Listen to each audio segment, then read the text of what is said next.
Hello दोस्तों, mission high nursing classes में आपका स्वागत है। आज एनसीएल स्टाफ नर्स का प्रीवियस ईयर का पेपर लेके आए हूँ, जो अब की बार भी बहुत इंपॉर्टेंट रहेगा। उसका रेस्टल के साथ आपको समझाते हैं कैसा पेपर का पैटर्न रहा है। और एनसीएल का टेस्ट सीरीज भी शुरू हो गया।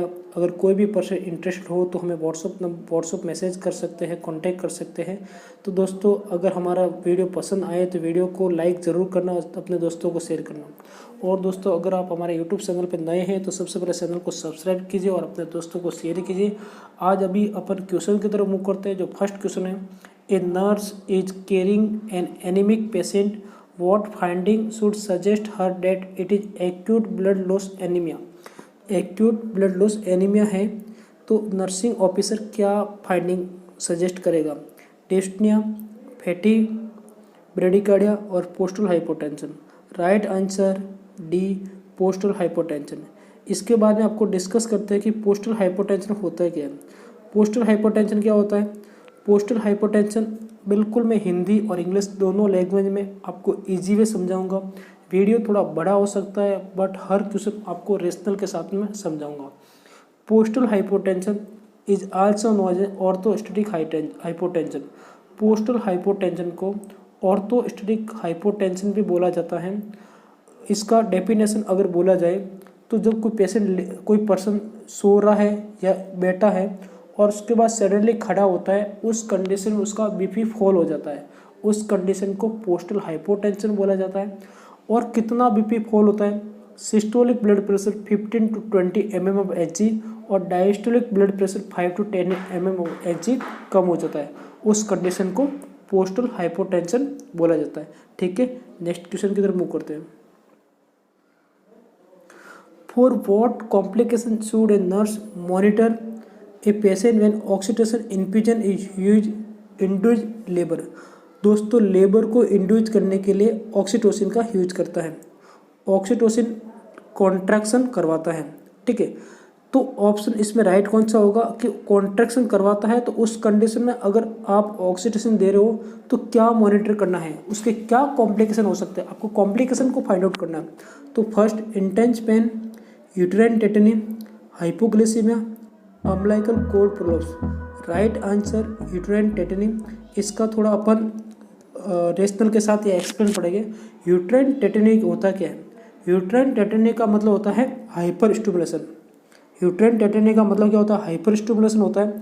ये क्या स्टिमुलेशन या कॉन्ट्रैक्शन करवाता है? जब हाइपर कॉन्ट्रैक्शन या हाइपर स्टिमुलेशन होगा तो यूटेराइन टेटनी होगा।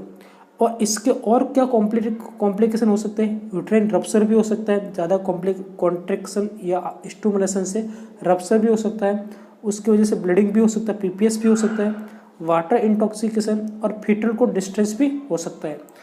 और ऑक्सीटोसिन जो मार्केट में आ रहा है वो पिटोसिन नाम मोस्ट कॉमन, इसके अलावा और नाम से आता है लेकिन मोस्ट कॉमन पिटोसिन नाम से आता है। नेक्स्ट क्वेश्चन की तरफ मूव करते हैं। A maternity nurse should screen for diabetic mellitus in pregnancy eight.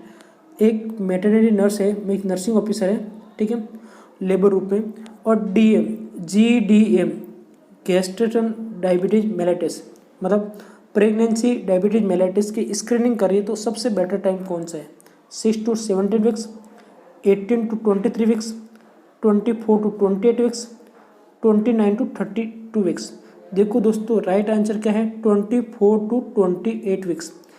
जो GDM है, GDM जो जनरली सेकेंड ट्राइमेस्टर के एंड में या थर्ड ट्राइमेस्टर के शुरुआत में फाइंड आउट होता है, यूजली प्रेजेंट में। GDM usually present second trimester के एंड और ड्यूरिंग द थर्ड ट्राइमेस्टर में प्रेजेंट रहता है। इसका स्क्रीनिंग का जो बेस्ट टाइम है 24 to 28 वीक। और GDM के लिए जो ड्रग ऑफ चॉइस है वो कौन सा है? इंसुलिन।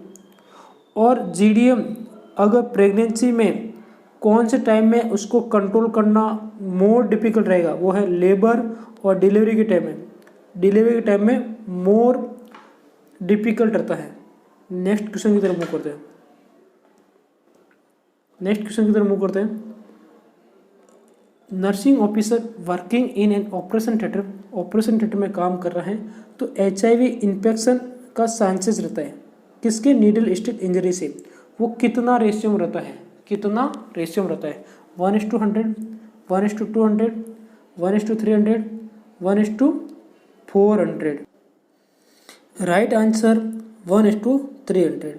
दोस्तों जो HIV से नीडलिस्टिक इंजरी है OT में बहुत रेयर चांस में रहती है, बट हेपेटाइटिस का थोड़ा चांसेस ज़्यादा होता है।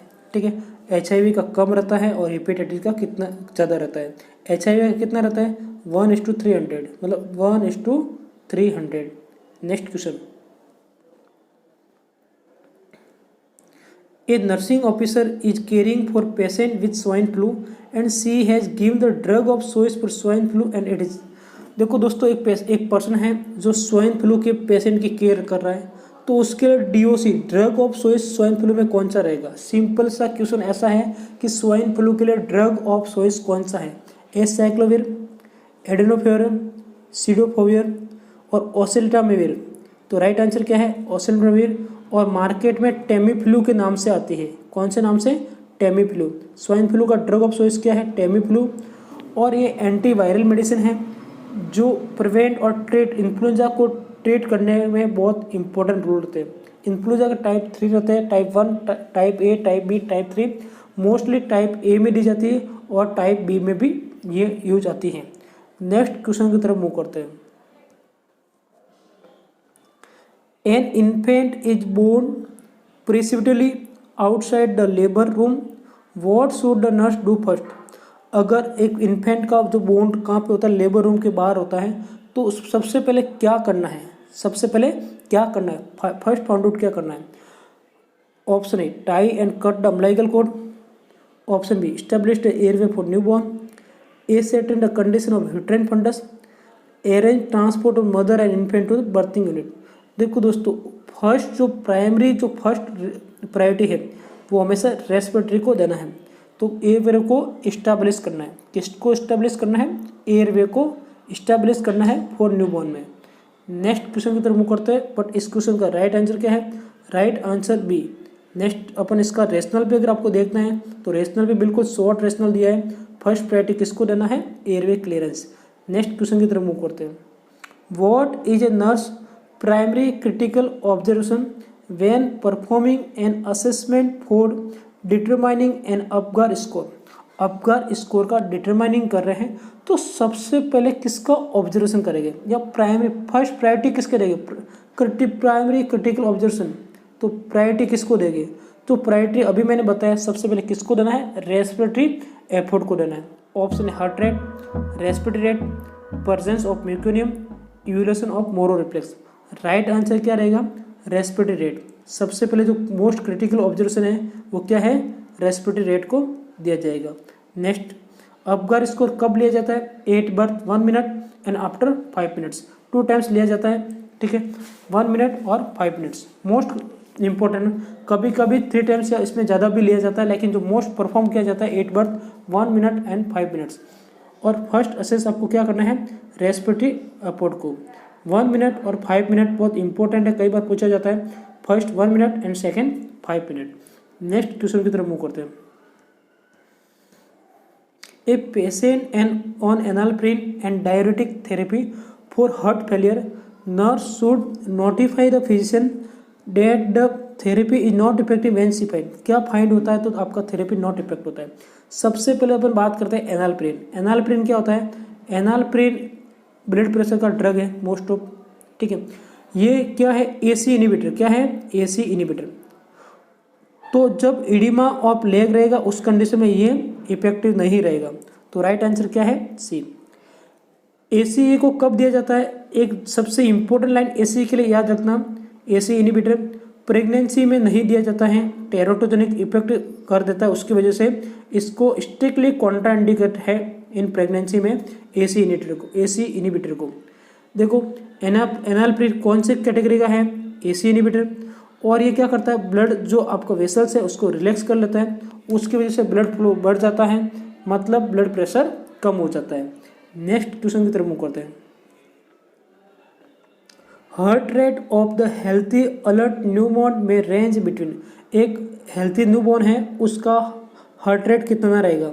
तो 120 180, 130 170, 110 to 160, 100 to 130।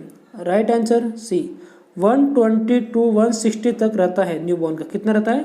120 टू 160। बहुत इंपॉर्टेंट है, पीडियाट्रिक वाले मेरे वीडियो में इसको कंप्लीटली बताया है। नेक्स्ट क्वेश्चन की तरफ मूव करते हैं। Nurse is about the insert Ryle's tube for a patient. Before this act she must aware of the distance between incisor teeth and gastroesophageal junction. Which of following is correct distance. देखो दोस्तों, सबसे पहले अपन बात करते हैं Ryle's tube की, ठीक है। आरटी, आरटी का मेजरमेंट कहाँ से कहाँ तक होता है? Nose to ear lobe, ear lobe to G4 sternum तक। ये तो हो गया मेजरिंग। अभी इसमें क्या पूछा गया है? इंसिजर तीर से लगाकर जहाँ गैस्ट्रो इसोफेजियल जंक्शन, मतलब स्टोमक और इसोफेगस के बीच में जो जंक्शन है वहाँ तक का डिस्टेंस कितना रहेगा? Option A 30 centimetre, option B 40 centimetre, option C 50 centimetre और option C 60 centimetre. Right answer क्या रहेगा? Right answer 40 centimetre. इसके अलावा राइस ट्यूब का मेजरिंग से रिलेटेड भी कई बार क्वेश्चन आता है। और दोस्तों आई थिंक एनसीएल का जो पेपर का जो पैटर्न रहता है, मोस्ट ऑफ जो प्रीवियस ईयर के जो क्वेश्चन है रिपीटेड क्वेश्चन आता है और जिपमेर बेस के ऊपर डिपेंड करता है, ठीक है। लास्ट टाइम ऐसा हुआ था। सो मैंने ऑल रिपीटेड क्वेश्चन का PDF मैंने डाला हुआ है और उसके वीडियो डाले हुए हैं, जो जिसका लिंक्स आपको डिस्क्रिप्शन बॉक्स में मिल जाएगा। Next question, a nurse is about to catheterise bladder of a pregnant lady. She should be aware that all the following facts about female urethra are true. True के बाद में भी दोस्तों एक एक्सेप्ट वर्ड था जो इसमें नहीं लिखा है, एक्सेप्ट। तो पहला क्या है? It about 1.5 inch is length. जो फीमेल्स का जो यूरेथ्रा रहता है उसका लेंथ कितना रहता है? 1.5 इंच, मतलब 4 सेंटीमीटर रहता है। तो पहला option right. Second, it's posterior to vaginal orifice. ये वेजाइनल ऑर्पिस के पोस्टर रहता है। देखो दोस्तों, जो यूरेथ्रा रहता है वेजाइनल ऑर्पिस के पोस्टर नहीं रहता है, कि ठीक है, एंटीरियर रहता है।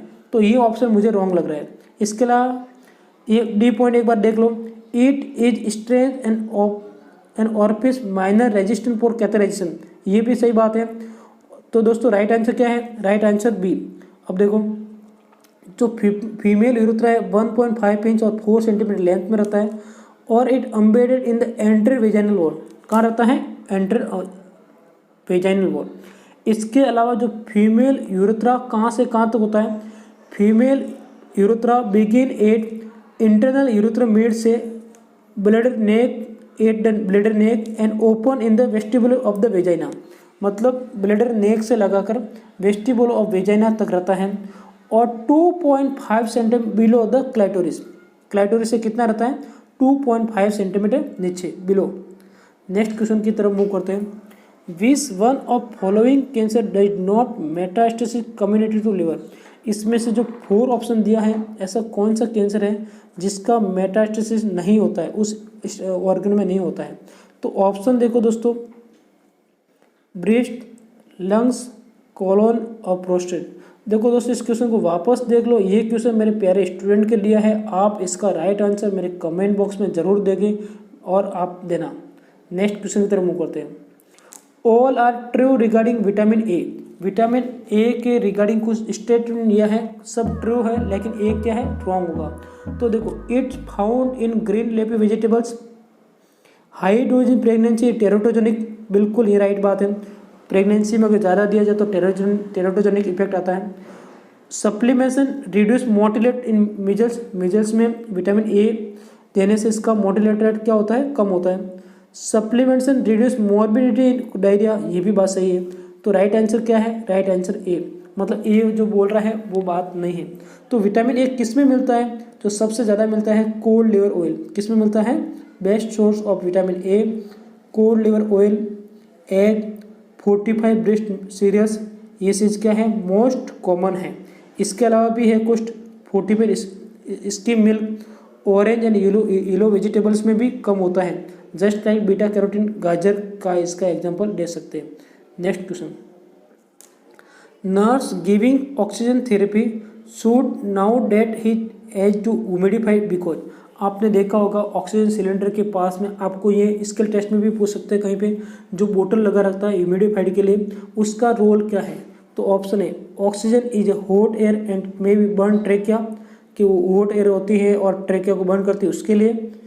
Oxygen is dry gas and thickness the mucus, oxygen get cleaner or pathogen by humidification. Oxygen easily absorb because humidification add HNA। देखो दोस्तों, जो ऑक्सीजन होती है वो क्या करती है, ड्राई होती है और मुकोस को थिकनेस कर लेती है, और उसको ह्यूमिडिफाई करने के लिए ऑक्सीजन को लगाया जाता है। ठीक है, तो राइट आंसर क्या है, right answer B. Oxygen is drying effect on mucus membrane resulting airway damage or secretion can become thick and difficult to clear or cause airway obstruction. जो ड्राइंग ऑक्सीजन होती है वो मुकस मेम्ब्रेन को क्या कर लेगी, इफेक्ट डालेगी। उसकी वजह से क्या, जो सीक्रेशन आएगा वो थोड़ा थिक आएगा, और उसकी वजह से क्या होगा, एयरवे ब्लॉक हो जाएगा, जिससे रेस्पिरेशन सांस लेने में दिक्कत आएगा। राइट आंसर क्या है, B. Next, what is the most common side effect associate with the use of the intra uterine device. जो IUD है, ठीक है, IUD इंट्रा यूट्राइन डिवाइस, उसका मोस्ट कॉमन साइड इफेक्ट क्या है। आपने देखा होगा IUD का, IUD में भी अलग अलग जनरेशन का रहता है। तो ऑप्शन है tubal pregnancy, rupture of uterus, expulsion the device and excessive menstrual flow. देखो दोस्तों, जो IUD है इंट्रा यूट्राइन डिवाइस, उसका जो मोस्ट कॉमन साइड इफेक्ट वो क्या है, ब्लीडिंग। क्या हो जाएगा, यूट्राइन ब्लीडिंग। क्या होगा, यूट्राइन ब्लीड। तो राइट आंसर क्या होगा, एन एक्सेसिव मेंस्ट्रुअल फ्लो। तो राइट आंसर क्या, इसकी जगह ऑप्शन में ब्लीडिंग आ सकता है, यूट्राइन ब्लीडिंग आ सकता है। तो सभी ये राइट है। नेक्स्ट क्वेश्चन की तरफ मूव करते हैं, उससे पहले थोड़ा मैं आपको बता देता हूँ कि मोस्ट कॉमन साइड इफेक्ट क्या है IUD का, इंट्रा यूट्राइन डिवाइस का। वो है ब्लीडिंग, और किसके थ्रू ब्लीडिंग, वेजाइनल ब्लीडिंग। किसके through bleeding, vaginal bleeding. Next question बहुत इंपॉर्टेंट है, अक्सर ये क्वेश्चन पूछा जाता है। To avoid pulling the urinary catheter, nurse should tape the catheter on the patient. जो यूरिनरी कैथेटर को पुलिंग से बचाने के लिए उसको कैथेटर को टैप किया जाता है, और कहाँ पे किया जाता है, upper thigh, lower thigh, hands, leg और फुट। जो कैथेटर को टैप किया जाता है वो कहाँ किया जाता है, अपर थाई। अपर थाई में भी कहाँ पे, इनर साइड। तो inner side of the upper thigh में उसको टैप किया जाता है। इसके अलावा लोअर एब्डोमेन में भी किया जाता है। कहाँ पे किया जाता है, लोअर एब्डोमेन। इसका रेशनल देखिए आप, thigh is the upper with inner. Right answer क्या, थाई, और कहाँ पे, अपर और विथ इनर थाई। ठीक है, और इसके अलावा कहाँ पे किया जाता है, एब्डोमेन में भी किया जाता है। देखो दोस्तों, urinary drainage tube attach to the catheter is tape to person thigh और एब्डोमेन। थाई पे भी कर सकते हैं, एब्डोमेन भी कर सकते हैं, लेकिन जो मोस्ट कॉमन है वो कहाँ पे किया जाता है, अपर एंड इनर थाई। इसके अलावा the area of thigh is best side to taping with women. और वुमेन के लिए थाई बेस्ट एरिया है, और मेन इन सिक्योर, ठीक है, वुमेन के लिए बेस्ट साइड है, ठीक है, थाई। इसके अलावा जो मेन है उसके लिए क्या है, सिक्योर कैथेटर साइट थाई में भी लगा सकते हैं और लोअर एब्डोमेन में भी लगाते हैं, लेकिन दोनों का मोस्ट कॉमन पूछा जाता है तो आपका आंसर ऑलवेज थाई के लिए जाएगा। Next question, 16-year-old premature patient admit with severe pregnancy induce hypertension PIS, ठीक है, is given intravenous magnesium sulphate. The nurse should obtain this of the following information. देखो दोस्तों, PIS प्रेगनेंसी इंड्यूस हाइपरटेंशन, तो सबसे पहले कौन सा असेसमेंट करेंगे, क्या इंफॉर्मेशन मोर इम्पोर्टेंट है। Urinary output every 8 hour, deep tendon reflex every 4 hour, respiratory rate every hour, blood pressure every 6 hour. देखो दोस्तों, प्रेगनेंसी इंड्यूस हाइपरटेंशन में क्या होगा कि प्रेगनेंसी के अंदर BP बढ़ जाता है, उसको बोलते हैं PIS। उसमें अगर मैग्नीशियम सल्फेट देते हैं, मैग्नीशियम सल्फेट क्या है, रेस्पिरेटरी रेट को डिप्रेस करता है, रेस्पिरेटरी सिस्टम को डिप्रेस कर लेता है। उसके लिए सबसे पहले आपको रेस्पिरेटरी रेट को असेस करना चाहिए। राइट आंसर क्या रहेगा, C। इसके अलावा जो मैग्नीशियम सल्फेट है वो ड्रग ऑफ चॉइस किसका है, एक्लेम्सिया का। किसका ड्रग ऑफ चॉइस है, एक्लेम्सिया का, ठीक है, एक्लेम्सिया का। और ये रेस्पिरेटरी सिस्टम को क्या कर लेता है, डिप्रेस करता है, उसकी वजह से रेस्पिरेटरी सिस्टम को आपको असेस करना चाहिए। एक्लेम्सिया, प्री एक्लेम्सिया क्या होता है, एक्लेम्सिया के अंदर एक्लेम्सिया के अंदर प्रोटोनेरिया, हाइपरटेंशन और एडिमा होता है। और जब इन सिम्टम्स के साथ में कन्वर्जन और कोमा जुड़ जाता है, उस कंडीशन को एक्लेम्सिया बोला जाता है। Pre eclampsia plus conversion is called by the eclampsia. और एक्लेम्सिया का जो ड्रग ऑफ चॉइस कौन सा रहता है, मैग्नीशियम सल्फेट। नेक्स्ट क्वेश्चन की तरफ मूव करते हैं। An active male patient who weight 180 pound 81.665 kg has undergone dietary instruction. The patient report that his current diet consists of 60 grams of fat, 200 mg of cholesterol, 5 mg of sodium per day. What a nurse active the patient to the 5 gram sodium बहुत ज़्यादा हो जाता है, तो sodium की तरफ ध्यान देना है। तो option A increase his cholesterol, cholesterol को बढ़ाना है, ठीक है। Advise to patient to increase his sodium, decrease his cholesterol और डिक्रीज हिज सोडियम, उसके सोडियम को कम इंटेक लेने के लिए बोलना है। तो राइट आंसर क्या है? Right answer D. Next question, what is the most common complication for which is a nurse must monitor preterm infant. Preterm infant है, उसके लिए मोस्ट कॉमन कॉम्प्लिकेशन कौन सा है जिसको नर्स मॉनिटर करे। क्वेश्चन को थोड़ा देख लो, क्योंकि क्वेश्चन और ऑप्शन थोड़े अलग अलग हो गए, तो उसकी वजह से। Option A haemorrhage, brain damage, respiratory distress, aspiration of the mucus. देखो दोस्तों, प्रीटर्म लेबर्स में भी क्या रहता है? रेस्पिरेटरी प्रॉब्लम रहता है, उसकी वजह से नेजल फ्लेयरिंग भी रहती है, ठीक है। तो सबसे पहले आपको क्या असेस करना है? रेस्पिरेटरी एफर्ट को असेस करना है। तो राइट आंसर क्या रहेगा? Right answer C. Right answer क्या रहेगा इसका? Right answer C. तो रेस्पिरेटरी डिस्ट्रेस को असेस करना है। न्यूबॉर्न हो, फर्स्ट असेस या प्रायोरिटी किसको देना है? Respiratory effort. और preterm baby more risk for respiratory distress. एक और प्रीटर्म बेबी होता है, वो रेस्पिरेटरी डिस्ट्रेस के लिए उसमें मोर रिस्क रहता है। नेक्स्ट क्वेश्चन की तरफ मूव करते हैं। How long should a nurse wait after taking cold milk for recording oral temperature. कितना टाइम तक वेट करना चाहिए अगर एक पर्सन ने कोल्ड मिल्क लिया है और उसका ओरल से टेम्परेचर लेना है। अगर किसी पर्सन ने कोल्ड मिल्क पिया है और ओरल से टेम्परेचर लेना है तो कितना टाइम वेट करना चाहिए? 5 to 10 minutes, 10 to 20 minute, 20 to 30 minute, 30 to 40 minute. Right answer B 10 to 20 minute. If any person takes milk, tea and hot liquid, then if you want to temperature seeking oral, then wait for 10 to 20 minute. कितना wait करना है? 10 to 20 minutes. Next question, maternal death rate MMR maternal mortality rate is express death per. देखो दोस्तों, इस question की तो मैं explain नहीं करूंगा, लेकिन इसका मैं थोड़ा आपको अलग एक्सप्लेन कर लेता हूँ, रेशनल बता देता हूँ। जो मैटरनल डेथ है, जो AMMR, ठीक है, मैटरनल मोर्टेलिटी रेट, उसको एक्सप्रेस कितने पे किया जाता है? 1 लाख % पे। कितने % पे? 1 लाख पे। होता क्या, देखो, जो मैटरनल मोर्टेलिटी रेट है, जिसको MR बोला जाता है, कि number of maternal death in population divide by number of woman of reproductive age. ठीक है, कितना डेथ हुआ है, ठीक है, और कितना रिप्रोडक्टिव एज थी, उसका जो रेशियो रहेगा उसको मल्टीप्लाई 1 लाख से करना है, वो मैटरनल मोर्टेलिटी रेट आ जाएगा। वो क्या आ जाएगा? Maternal mortality rate. Next question, most common cause of MMR। MMR का मोस्ट कॉमन कोज क्या है? हेमरेज। कौन सा हेमरेज है? जिसको ऑब्स्टेट्रिक हेमरेज बोला जाता है। Next question, major symptoms of an AIDS patient. AIDS patient है, उसमें उसका मेजर सिम्टम्स क्या है? Weight loss, diarrhoea, fever, all. ये सभी सिम्टम्स एड्स में होता है। वेट लॉस भी होता है, डायरिया भी होता है, फीवर भी होता है, तो ऑल है अबव आपका राइट आंसर रहेगा। नेक्स्ट क्वेश्चन की तरफ मूव करते हैं। ए nurse is caring for an old lady with osteoarthritis and all the following facts are true regarding osteoarthritis except। कुछ एक पर्सन, एक लेडी है, उसके क्या है? ओस्टियोआर्थराइटिस हो रखा है, और ओस्टियोआर्थराइटिस के रिलेवेंट कुछ पॉइंट दिया है, तो इसमें से कौन सा ट्रू नहीं है? देखो, एक्सेप्ट वर्ड को एग्जाम में आपको देखना है, एक्सेप्ट का मतलब नहीं है। तो क्रीपिटस, टोपी, सबक्यूटेनियस नोडल्स और पेन और moving joint. Right answer B tophi. Osteoarthritis में टोपी नहीं होता है।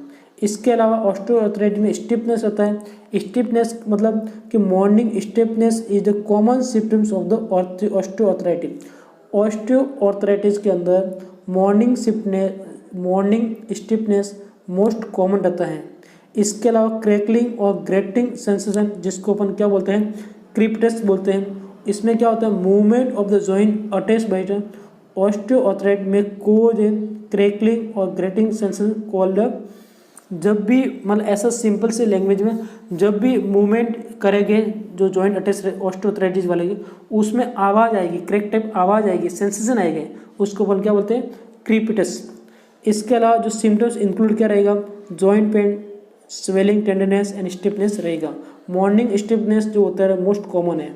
Next question, the nurse is caring for several mothers baby couples in planning the care for each of the couples, which mother would the nurse expect to have his mother severe after birth pain।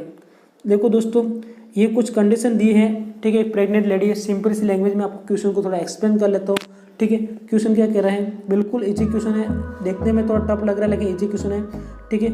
एक nurse क्या करे, जिसकी एक mother की care कर रही है, ठीक है, मदर और बेबी का केयर कर रहा है, और उसके पहले भी बच्चे हैं, ठीक है, कपल्स, और उसकी वजह में क्या होता है कि उसका मदर्स के कुछ भी पहले भी हिस्ट्री है, तो सबसे जो हिस्ट्री है मतलब बच्चे पहले भी हैं, तो सबसे ज़्यादा बर्थ पेन किस में रहेगा, सीवियर आफ्टर बर्थ पेन किस में रहेगा, कौन सी कंडीशन, G4P1, G3P3, G2P2 और राइट आंसर G3P3। सबसे पहले देखो दोस्तों, ऐसे क्वेश्चन को आपको फाइंड आउट किसके करना है, P3 को फाइंड आउट करना, जिसमें P के नंबर ज़्यादा है उसको पकड़ो। P3 इसमें भी है, P3 इसमें भी है, बिल्कुल आपको क्वेश्चन को इतना इजी में बना रहा हूँ। P3 इस दोनों में P3 हो गया। इसके बाद में देखो दोस्तों, जो ब्रेस्ट फीडिंग कराएगा उसमें पेन ज़्यादा रहेगा। अब आप बोले क्यों, ऐसा इसलिए होता है कि ब्रेस्ट फीडिंग करेगा तो बच्चे क्या करेगा, सकिंग करेगा, सकिंग की वजह से उसमें ऑक्सीटोसिन लेवल इंक्रीज रहेगा और कॉन्ट्रैक्शन लेवल बढ़ जाएगा, कॉन्ट्रैक्शन बढ़ जाएगा, उसकी वजह से पेन भी क्या होता है, बढ़ता है। तो इसमें भी P3 है और उसमें भी P3 है। अब इसमें P3 में क्या करना, हु इज ब्रेस्ट फीडिंग और इनफेंट को क्या करा, ब्रेस्ट फीडिंग करवा रहे, और इसमें क्या करवा रहे हैं, बोतल फीडिंग। तो राइट आंसर क्या रहेगा, राइट आंसर बी, मीन जिसमें ब्रेस्ट फीडिंग करवाएगा उसमें मोर सीवियर पेन रहेगा कंपेयर टू अदर। देखो दोस्तों, इसका रेशनल भी मैंने कंप्लीट दिया है आपको। जो ब्रेस्ट फीडिंग है will increase after birth pain due to the increase secretion of oxytocin cause by the suckling of the baby, cause by the suckling of the baby की वजह से ऑक्सीटोसिन लेवल बढ़ जाएगा और पेन बढ़ जाएगा।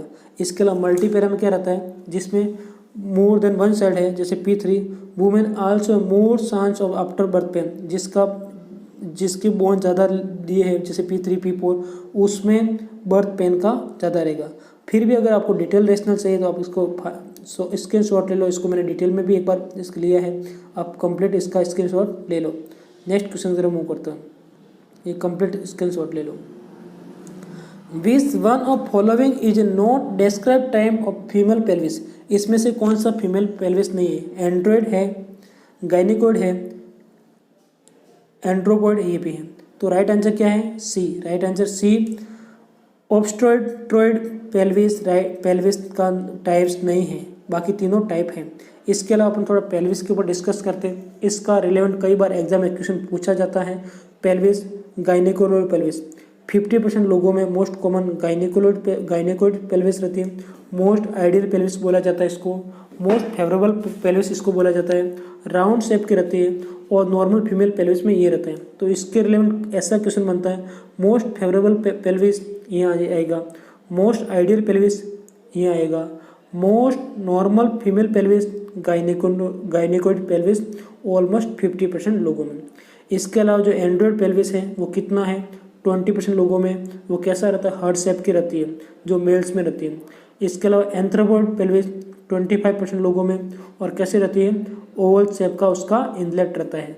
फिर नेक्स्ट या लास्ट है प्लेटिपुलोइड पेल्विस, ये ओनली पर 5% लोगों में रहते हैं, और कैसा होता है, किडनी शेप रहती है। कैसी शेप के रिलेवेंट भी कई बार एग्जाम में क्वेश्चन पूछा जाता है, इसलिए अगर आपके पास नोटबुक हो तो उसमें आप उसमें लिख दीजिए 26 question. Benefit of the breast feeding include all except, breast feeding का बेनिफिट क्या है, ठीक है। तो अब इसमें लास्ट में पूछा एक्सेप्ट क्या नहीं है, it provide nutrients, right answer.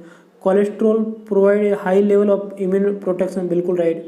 Less prone for gastrointestinal infection, no. It provide adequate iron for premature newborn. देखो दोस्तों, ये जो ब्रेस्ट फीडिंग करवाते हैं उसमें क्या रहता है कि आयरन नहीं प्रोवाइड होता है, आयरन नहीं प्रोवाइड होता है। तो राइट आंसर क्या रहेगा? डी। राइट आंसर क्या रहेगा? डी। मतलब ये इन्फेक्शन की भी कम पॉसिबिलिटी रहेगी, क्योंकि अगर ब्रेस्ट आप अदर्स बाहर से देते हैं जैसे बोतल फीडिंग देते हैं उसमें डायरिया होने का पॉसिबिलिटी ज़्यादा रहता है और इसमें लेस प्रोन रहेगा। इसके अलावा जो आयरन है वो आयरन इसमें नहीं मिल पाता है। तो all are option is correct but option D is not correct. Mother milk not given adequate iron, mother milk not given adequate iron, mind में बात बिठा देना, mother milk not given adequate iron. Next question, which ICD need to replace only after 10 years. इसमें से कौन सा IUD है intrauterine device जो 10 ईयर्स में आईयूडी जो 10 ईयर्स में रिपीट किया जाता है? Copper T 200, progesterone, copper T 380, nova T 380। Right answer C, copper T 380 इसका राइट आंसर। उसको 10 ईयर्स में रिप्लेसमेंट किया जाता है। जो कॉपर टी 380 है रिप्लेस एवरी 10 ईयर्स।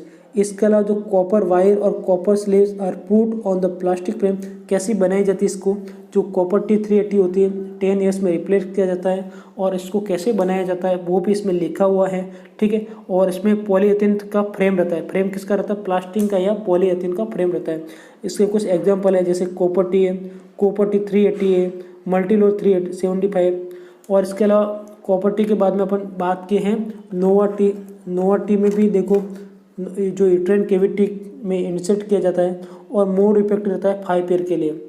इसके अलावा इसका जनरेशन बहुत याद कर लेना, जनरेशन के रिलेवेंट कई बार एग्जाम में क्वेश्चन पूछा जाता है, जैसे first generation IOD, second generation और third generation.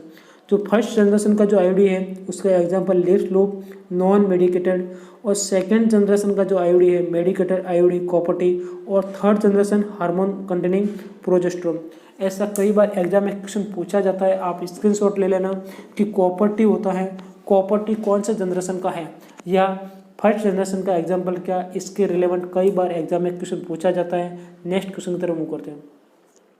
A newly married healthy couples is asking for best method of the contraception and which of following method is nurse will advise. Contraception के लिए कौन सा method को use किया जाता है most commonly? Barrier method, rhythm method, intrauterine device, combined oral pills. Combined oral pills most common है, ठीक है, मोस्ट कॉमन और बेस्ट मेथड बोला जाता है। इसको क्या बोला जाता है? Best method for contraception. Contraception जो न्यूली जो मैरिड है उसके लिए बेस्ट मेथड कौन सा है? Combined oral pills. Next question, oxygenated blood enter the fetus circulation from umbilical vein by. जो ऑक्सीजनेटेड ब्लड रहता है आपको पता है कि एक वेन रहता है एक आर्टरी रहती है, ठीक है। अपन बात करते हैं फिटस सर्कुलेशन। फिटस सर्कुलेशन में जो अम्बिलिकल कोड रहता है, अम्बिलिकल कोड का जो कंटेंट आप देखोगे तो एवीए के नाम से, एवीए मतलब 2 आर्टरी और एक वेन। हमेशा ध्यान रखना, अदर वेन्स क्या होता है 3 मंथ्स या 4 मंथ में डिसअपीयर हो जाती है, तो लास्ट तक क्या बचता है 2 आर्टरी और 1 वेन। तो जो आर्टरी होती है वो क्या करती है कि प्लेसेंटा से फीटस से प्लेसेंटा की तरफ डीऑक्सीजनेटेड ब्लड, और वेन प्लेसेंटा से फीटस की तरफ ऑक्सीजनेटेड ब्लड लेके जाती है। तो oxygenated blood enter the fetus circulation from the umbilical vein, किसके थ्रू? अम्बिलिकल वेन के थ्रू किस में लेके जाएगी? फीटस में लेके जाएगी। तो किसके थ्रू? उसमें जो कनेक्शन होता है किसके थ्रू होता है? Ductus venosus, ductus arteriosus, intrahepatic vein, intrahepatic artery. Right answer क्या रहेगा? Ductus venosus. क्या रहेगा? Ductus venosus. और इसी में ही हाईएस्ट ऑक्सीजन कंटेंट रहता है, डक्टस वेनोसिस राइट आंसर रहेगा, और हाईएस्ट ऑक्सीजन कंटेंट। इसके अलावा इसका 2 ब्रांच है अम्बिलिकल वेन, और ये दोनों ब्रांच किस में हो जाती हैं, ठीक है, entering the umbilical vein in the abdomen of the fetus. Next question, persistent generalized lymphadenopathy is caused by option A SV, option B HZV, option C SAV, option D HIV। तो right answer क्या रहेगा? जो लिम्फेनोपैथी होगा उसका right answer क्या है? Right answer HIV। Right answer क्या होगा? HIV। देखो दोस्तों इसका रैशनल पे देखो कि HIV होगा जनरलाइज लिम्फेनोपैथी PGL, ठीक है, is enlarge painless non tender lymph nodes occur in couples of different area for the more than 3 to 6 months for which no other reason can be found. This condition occur frequently in people in latency period of the HIV. HIV या ads के latency period में ये condition देखने को मिलती है। PGL क्या होता है इसका भी बताया, पेनलेस होता है, नॉन टेंडर लिम्स नोट्स रहता है। ठीक है, नेक्स्ट क्वेश्चन की तरफ मूव करते हैं। Which one of following virus cause post transfusion hepatitis, इसमें से ऐसा कौन सा वायरस है जो पोस्ट ट्रांसफ्यूजन हेपेटाइटिस करता है? ऑप्शन है hepatitis A, option B hepatitis B, option C hepatitis C और option D hepatitis D. Right answer क्या रहेगा? Right answer hepatitis C. Right answer क्या रहेगा? Hepatitis C. इसके अलावा मैं आपको बता देता हूँ हेपेटाइटिस बी एक DNA वायरस है, बाकी सब वायरस क्या है? RNA virus.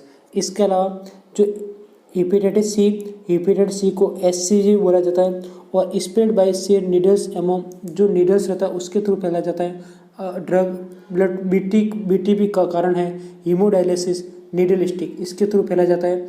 और approximately 75 to 90% of transfusion associated hepatitis cause by the SCG।